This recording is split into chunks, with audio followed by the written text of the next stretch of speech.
धर्मेंद्र सिंह जी, राष्ट्रपति भवन से। राधे राधे जी। गुरुजी के चरणों में कोटि कोटि प्रणाम। गुरुजी, मैं सेना से हूँ। सेना में रहते हुए ज्यादा आध्यात्मिक ज्ञान की तरफ नहीं जुड़ पाया। जीवन का काफी समय व्यर्थ कर चुका हूँ। पिछले 4 महीने से आपसे जुड़ा हूँ, आपका सत्संग सुनता हूँ, जिससे मुझे काफी बल मिला है। श्री राधा नाम जप करता हूँ, लेकिन मन के विचार नाम जप में बाधा उत्पन्न करते हैं, जिससे मानसिक परेशानी बढ़ती जा रही है। उचित मार्गदर्शन कीजिए। उससे मानसिक परेशानी बढ़ती नहीं चली जा रही, आप उसको नकारात्मक सोच में ले रहे हैं, आप निगेटिव ले रहे हैं। आपका अध्यात्म बल गंदगी को निकाल रहा है। कई बार सत्संग में और एकांतिक में भी कहा है, शायद आपने उसे गौर से नहीं सुना होगा। हमारा मन एक चिप की तरह है।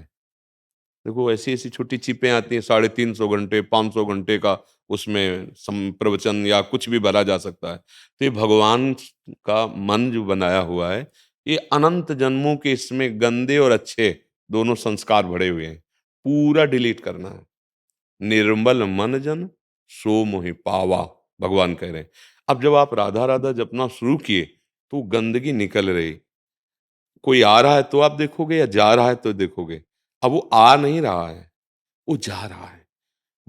भजन करने पर मन में जो विकार निकलते हैं, मन में जो गंदगी आती है, वो आ नहीं रही है, वो अंदर की छुपी हुई बाहर निकल रही है। धैर्य पूर्वक आप थोड़ा दीर्घ काल तक जपिए, फिर आप देखेंगे कि धीरे धीरे वो कम होता चला जा रहा है।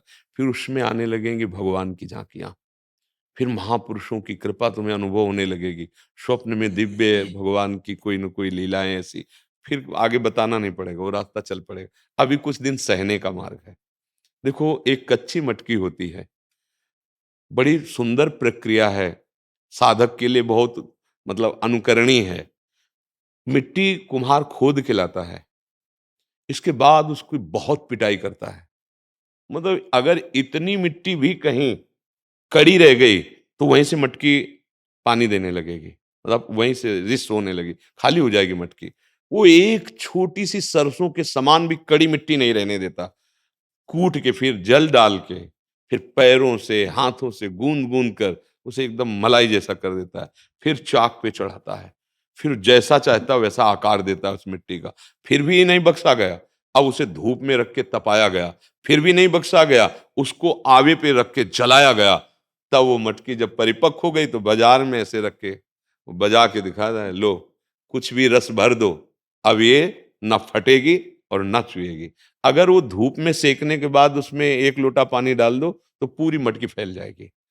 एक द्रवित पदार्थ रखने के लिए कुम्हार ने मिट्टी को किस तरह से इस योग्य बनाया, ऐसे ही सदगुरु, संत या भगवान जब इस प्रेम रस को, भगवत रस को रखने की, तो अब तो जलना तो है ही ना, तभी तो परिपक्व होगा। वो पाप नष्ट होंगे जो हमने किए, जो अनर्थ अनंत जन्मों के, वो नष्ट। धैर्यवान बनो। ये जलन शीतलता की तरफ ले जा रही, और जो भोगों की जलन वो ज्वाला की तरफ ले जा रही। जलत ज्वाला ज्वाला, न जाने कितनी कामनाएं ऐसी हमने गंदी की है, अब उनको पावन करने के लिए नाम जब कर रहे तो थोड़ा धैर्यवान बने। देखो आराम से समझो, आपके शरीर में कोई रोग हुआ, मानो हाथों पे कोई रोग है या कहीं, आप ऑपरेशन करवाने के लिए डॉक्टर के पास जाते हैं, जानते हैं भयानक दुख होगा, महीनों बिस्तर में पड़े रहेंगे, पता है। डॉक्टर को पैसा देते हैं, अच्छे डॉक्टर का वर्ण करते हैं, विनय करते हैं, आप अच्छे से ऑपरेशन कर दीजिए। ऑपरेशन तो फाड़ा जाएगा, इसके बाद वो सिला जाएगा, महीनों उसका कष्ट, लेकिन आपको कष्ट होगा पर दुख नहीं। समझना, कष्ट और दुख में अंतर है। एक डिप्रेशन में पहुंच जाना, व्यथा हो जाना, उसे दुख कहते हैं, और कष्ट पीड़ा हो जाना। लेकिन आपको पता है 1 महीने बाद मैं बिल्कुल फ्रेश हो जाऊंगा, ठीक हो जाऊंगा, समझ रहे हैं ना। तो आप जानबूझकर पैसा देते हैं, ऑपरेशन करवाते हैं, आप महीनों बिस्तर पर रहते हैं, लेकिन आपको लगता है अब दुख निवृत्ति हो गई। वो अगर बना रहता तो बहुत कष्ट देता। तो ऐसे ही अनंत जन्मों के पाप नष्ट हो रहे हैं, बिना पैसा दिए और बिना ऑपरेशन के। राधा राधा राधा, आप देखो अनुभव करके बता रहे ना कि मन बहुत परेशान कर रहा है, क्योंकि अभी तक वो तुम्हें परेशान करता रहा है, अब उसको परेशानी शुरू हो गई।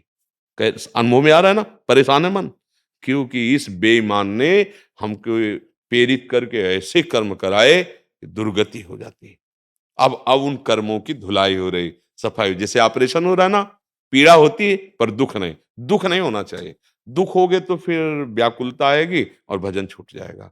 और इसका तो इतना प्रबल है, जब आप ठीक से भजन करेंगे ना, तो ये आपको प्रेरित करेगा किसी तरह तुम कोई गंदी हरकत करो। पक्का, कि जैसे किसी को जल में डुबो ना, तो सांस के लिए व्याकुल होता है, ऐसे ही मन विषय के लिए व्याकुल होता है।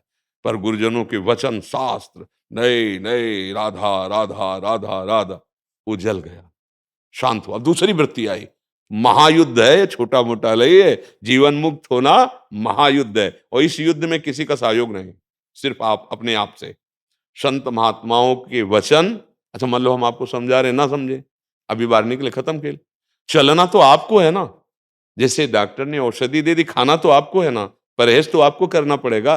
स्वस्थ आप डॉक्टर के दिए हुए औषधि से हो जाएंगे, पर आपको खाना पड़ेगा। अब आप ना खाएं, औषधि ले जाके फेंक दें और परहेज बिगाड़ दे, तो रोग बढ़ जाएगा। ऐसे ही ये रोग है, इसका नाम भव रोग है, ये बहुत दुख देने वाला है। इसलिए आप धैर्य पूर्वक, ये पढ़े लिखे हो, हमारी बात समझ रहे हो, बिल्कुल सरलता से समझाया है। हम जानबूझकर दुख निवृत्ति के लिए ऑपरेशन कराते हैं, अब हम जानबूझ करके इस दुख को सहेंगे, मन को निर्मल करेंगे, गलत आचरण होने नहीं देंगे। चाहे जितना ही हमें प्रेरित करे, वो बिना आपके दस्तखत के कुछ कर नहीं सकता। आप स्वीकृति करेंगे तभी ये कर पाएगा। चलो अच्छा, आज बस मरे मारेगा अब ये। देखो ना, संसार की आंख खोल के देखो, कैसी हरकतें करवा देता है, आजीवन जेल, कैसी हरकतें करवा देता है, मृत्यु सजा, मृत्यु दंड मिल जाता है। क्या किया? ऐसा फंसा दिया कि दिव्य मानो जीवन, जिससे भगवत प्राप्ति होती, जीवन मुक्त हो जाते, मार दिया गया, नष्ट हो गया, या आजीवन कारागार, वहां कुसंग ही कुसंग, कहां में पहुंचा दिया, कुसंग ही कुसंग, जलते रहो जीवन भर। इसलिए भाई, मन के गलत संकल्प पर दस्तखत भर मत करना, और इसको जलने दो, ये पक्की मटकी बनेगा, इसी में प्रेम आएगा, इसी में ज्ञान आएगा। इसलिए विचलित नहीं होना है, विचलित पक्का जानबूझ करके हमें ऑपरेशन करवाना पड़ेगा इसका। नहीं आते यहाँ लोग आते हैं कि महाराज ऑपरेशन करवाने जा रहे हैं, हाँ जाओ भैया, नाम मत छोड़ना, क्योंकि एक बार ऑपरेशन हो गया, वो दुख, आगंतुक जो दुख है वो दूर हो जाएगा। जानबूझकर इतना भारी कष्ट सहते हैं, महीनों बिस्तर में पड़े रहते हैं, पर ये कष्ट नहीं है, ये कष्ट की निवृत्ति है। रोज आनंद बढ़ता चला जाएगा। थोड़े दिन आप केवल जमे रहिए, गलत मत होने पावे। जैसे पोछा लगाते हैं तो थोड़ी देर हमको पंखा चलाना पड़ता है, वो सूख जाए, खिड़कियां बंद, अगर खुला रहेंगी तो फिर धूल भरी आंधी आएगी, गंदा कर, तो ये खिड़कियां हैं, इनके द्वारा गंदी बात न जाने पावे ना, और ज्ञान का पंखा चलता रहे, जिससे तुम्हारे जो ये साधन कर रहे हो ना, पोछा लगा रहे हो ना मन में, ये बिल्कुल सूख जाए, कोई गंदगी चिपकने न पावे। फिर निर्मल मन जन सो मोहि पावा, उसी मन मंदिर में भगवान का दर्शन, आप परमानंद। ये संत महात्मा ऐसे थोड़ी जीते हैं जो सही मार्ग में चल रहे हैं। हाँ, भगवान कहीं दूर नहीं होते, वो प्राणों में, वो मन में, वो नेत्रों में वो समाये रहते हैं। तन मन के बिछुरे नहीं, चाह बढ़े दिन रैन। हाँ, अद्भुत प्रेम, अद्भुत नहीं तो ये, हम आपसे क्या कई बार सत्संग में कहा है कि थोड़ा हमारा जिद्दी स्वभाव रहा है, तभी तो मतलब इस मार्ग में चल पाए, अकेला जीवन। हमारे को अगर अनुभव ना होता तो हम माइक से कह देते, लेकिन आपको पग पग बता रहे हैं, वो ऐसे दुलार करते हैं कि अनंत माताएं प्यार नहीं कर सकती। अब वो जाने मोरी छाती, मीरा जी कहते गिरधर मुझे कितना सुख देते, जाने मोरी छाती, वो कोई ऐसा लड्डू तो है नहीं कि ऐसे बता दिया जाए। हाँ, आपकी यदि प्रवीण बुद्धि है तो आप देख के समझ सकते हो कि खाया हुआ पुरुष और भूखे पुरुष का चेहरा बताता है। ले, जैसे कोई भूखा हो और ऊपर से कहे कि आज मैं 56 भोग खा के आ रहा हूं, भले आगे ही लगा ले, लेकिन उसका रोम रोम बताएगा कि भूखा है।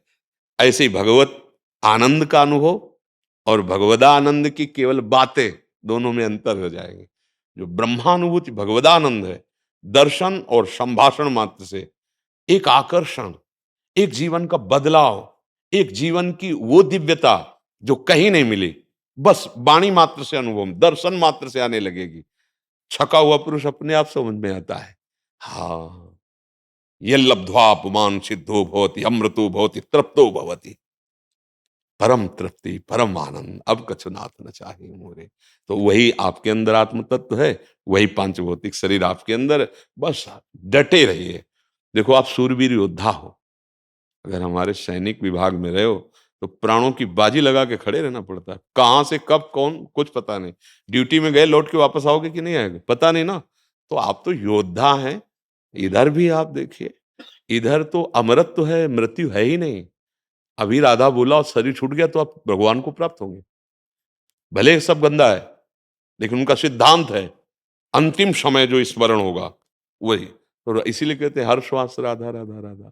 डरना तो है नहीं। भगवान कहते हैं मेरे भक्त अगर कभी भ्रष्ट हो जाए, मान लो भगवत प्राप्ति नहीं हुई, तो वो बादलों की तरह छिन्न भिन्न नहीं हो जाते कि वायु वायु सब छिन्न भिन्न कर दिया। नहीं, उनको फिर जन्म मिलता है श्रीवान कुलवान ऐश्वर्यवानों के यहाँ, और फिर वहां उसकी भक्ति पुष्ट होती है। जिन विषयों के आकर्षण से वो गिरा था, बहुतायत उस विषय की होती है और उससे वैराग्य हो जाता है, और ऐसा उसको संयोग मिलता है कि वो पूरा भजन करके फिर भगवत प्राप्त हो जाता है। मुझे लगता है कि हम धोखा क्यों करें, इसी जन्म में क्यों ना प्राप्त करें, आगे को क्यों रखें। इतने भोग तो भोग ही लिए, किसमें स्वाद है। बस अब समझाना है मन को। देख लो केवल झूठे में जीवन नष्ट हो रहा है, कोई हाथ नहीं लगा। क्या हाथ लगा? अगर जिस विषय की तरफ देखो वैसे ही भूख बनी हुई है। नहीं बनी हुई, सच्ची बताना, वैसे ही बनी हुई है, वैसे ही नवीन चाह बनी हुई। मतलब मुझे धोखे में फंसा के मन जीवन नष्ट कर रहा है। अब समझ जाओ, उचित धर्म विषय विषयों का सेवन करो शरीर यात्रा के लिए, और जो कष्ट आवे बाहरी या आंतरिक उसे सहना सीखो। बस स्थिति आने लगेगी, अंदर वास्तविक स्थिति आने लगेगी। हमें बहुत अच्छा लगता है जैसे आप राष्ट्र सैनिक रहे और फिर भगवत मार्ग में। अच्छा, जीवन का लाभ यही है, जीवन का लाभ यही है। जैसी भी परिस्थिति हो डट के लड़ना सीखो। ये कायरता जो बैठ गई ना अंदर, यही नष्ट की है। अरे यार तुम तो क्या हो, एक क्षण में शरीर छोड़ने के लिए सैनिक तैयार है, केवल राष्ट्र के प्रति समर्पण है थोड़ा। आप देखो राष्ट्र के प्रति समर्पण पक्का उसे पता है। अब युद्ध में क्या है, चिथड़े उड़ जाएंगे पता है उसको, लेकिन कदम पीछे थोड़ी हटाता है, दौड़ करके आगे शत्रु का गला उतारने की कोशिश करता है। तो वो भगवत मार्ग में अगर चले तो वे डरना क्या है। यहां तो अमरत्व है, हर कदम पे अमरत्व है, मृत्यु तो है ही नहीं। ये तो अमर मार्ग है ना, मृत्युर्मा अमृतम गमय है ना ये मार्ग। असतो मां सदगमय, तमसो मां ज्योतिर्गमय, मृत्युर्मा अमृतम। ये तो अमृत पथ है, इसमें तो भय है ही नहीं। इसमें बस ये थोड़ी देर लड़ाई लड़नी है मन के साथ, और जीत गए तो अमर पद है, परम पद है, और हार गए तो चांस है।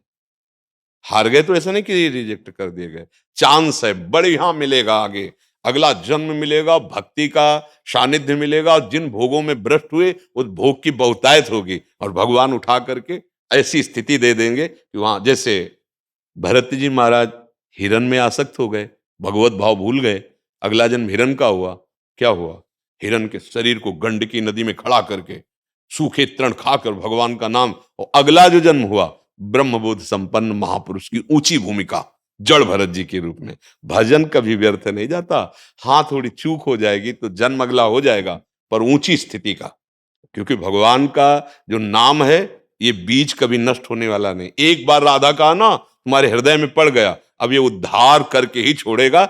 हाँ अगर बार बार राधा कहोगे सावधान रहोगे तो इसी जन्म में हो जाएगा, नहीं उद्धार तो करके ही छोड़ेगा।